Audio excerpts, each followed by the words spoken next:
Hi, Bigger Bulldogs. For those of you that don't know me, because I am new to Bigger this year and I haven't gotten to meet everyone yet, I am Mrs. Kaz and I am a second grade teacher here at Bigger. So if I haven't met you, hello, and I hope you enjoy this chapter. If you do know me, I also hope you enjoy this, and today I'm going to be reading chapter 20 in Almost Super. Chapter 20. It's probably safe to assume you don't get invited to a lot of parties. My feet slipped on the ice, and I fell to the ground. I watched as a man jumped inside the van. There were the sounds of a brief struggle, and then the man came back out holding the phone Juanita had shown us just a moment before. It was Pajama Man, the same one who had confronted Benny and me in front of our school. He wore the same stocking cap he had when we saw him at the school. He was tall and thin, with dark eyes that sat under fat and furry eyebrows. He wore heavy black boots and a thick coat. Juanita squatted just inside the van. Benny came out the side door. He looked like he was ready to fight. I didn't think either of them realized how much trouble we were in. The henchman pushed a few buttons on the phone and then slipped it into his pocket.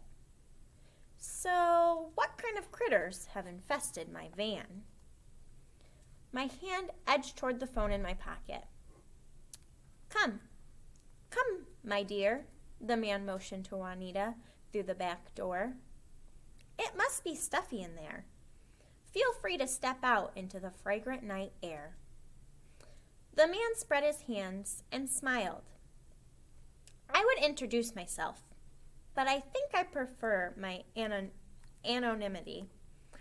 I decided to press my luck. You don't need to introduce yourself. Charles. The man spun around to face me, his eyes becoming thin slits. Where did you... How much do you know, boy? I said nothing. Let him wonder how much I knew. This was an especially good tactic, since the sad truth was, I knew next to nothing. Well, it doesn't, Charles said, waving his hand. He turned to face Juanita. Please, step outside. I put my hand in my pocket and grasped my phone. I tried to look casual.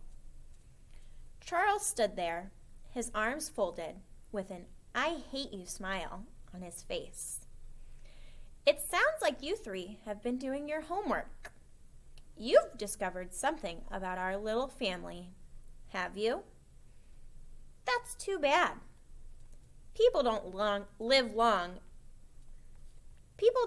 very long once they've met the Joneses.